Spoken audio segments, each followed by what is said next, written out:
I need to tell Jay that I'm not her blood father. I wanted to have a little more time not knowing everything before I take certainty away forever. This was the world, Jay. Now it's changed.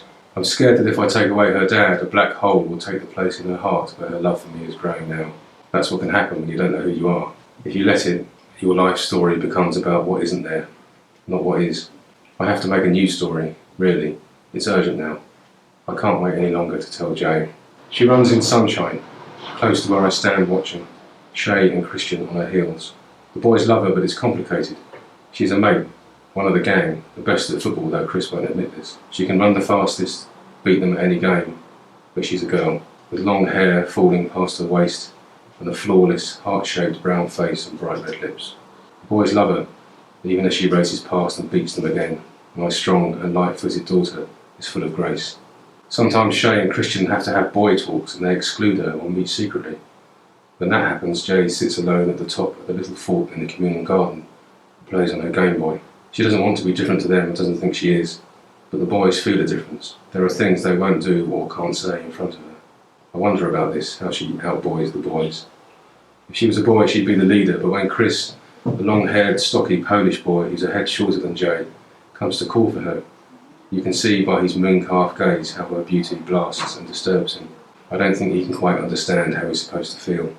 Our ground floor front door opens to an arch straight onto the communal garden. I stand under the arch that is always in shadow and watch Jay run. I could watch forever, but it's time for Jay to come in and have a bath with her little sister, Rose. I leap out and grab her around the waist and pick her up and swing her.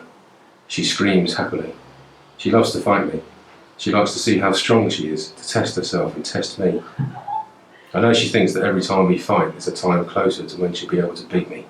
She's so good to hold and look at. She struggles to get free and I hold her closer. I breathe in her young animal smell. I kiss her neck and blow a raspberry through her hair and against her warm skin. Ah, get off me, Dad. She's strong, with long, hard-muscled legs and wiry arms. It's all I can do to hold her to me. She wants to get back to Shay and Chris and the game. I hold her tighter and she pretends to bite me, snapping her teeth at me and being a zombie. She's panting. Hold still, Jay. She has drawings all up her arms, dolphins and daggers. Her jeans pockets are stuffed with Pokemon cards. If I don't do it now, it would be full of knots later, and it'd be 10 times as bad. Let me go, Dad. I pick her up and turn her upside down. A Picador card falls from her pocket. She screams and grabs for it, but I hold her higher so she can't reach. Her hair falls in a shining cascade to the ground. I pretend to beat her with the plastic back of the hairbrush. I turn her the right way up. Hair covers her face and she's laughing all the time. She parts the curtain of hair and sticks her tongue out at me, shrieks and closes the curtain. She stands in front of me all hunched up, her arms raised in a monster pose, panting and laughing at the same time. Come on, Bear Bum, I say. I really need to do this now. Something in my voice makes her snap to attention. Sir, yes sir, she says. She stands straight as a knife, arms by her side. She's trying to keep a straight face. I put one hand on her chest to keep her still. Her heart is thumping. The fingers of my other hand harrow through her hair, looking for the worst of the knots. When I find them, I gently try to untangle them with my fingers and then brush the hair. Jay tries not to cry out when I find the knot. When her mother does this, Jay screams the place down. With me, she's trying to be a good soldier. More than this, she knows the boys pretending not to watch will tease her if she makes a fuss. She pushes her body out until it makes a bow. She makes animal shapes with her fingers and then reaches back to attack me. Okay, stand still, Bear. I begin to brush Jay's hair.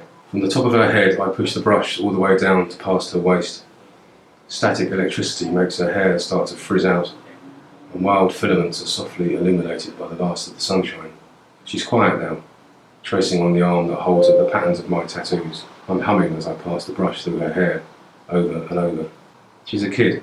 She's used to being acted upon, to having her life paused and controlled. I hope and feel she's being soothed by her dad brushing her hair, but mostly she is waiting to be released. I think of Gary Snyder's poem, Axe Handles. Snyder teaching his son, Kai, how to shape wood into an axe handle. Look, the poet says to the boy, we'll shape the handle by checking the handle of the axe we cut with. Snyder remembers the Chinese saying, centuries old, when making an axe handle, the pattern is not far off. Shaped and shaper, what kind of axe am I? Shay and Christian carry on playing, but their hearts aren't in it. They're arguing about whose turn it is to go in goal. They need their Jay back, especially Chris.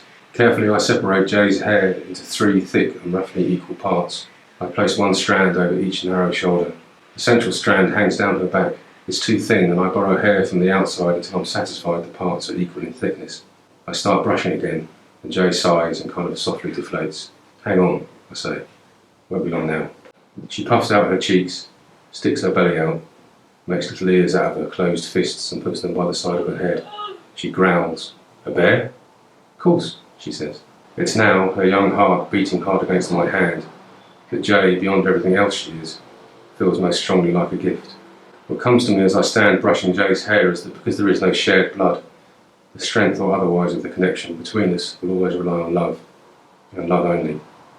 The love I show to Jay and her two sisters and to their mother will always come back to me amplified.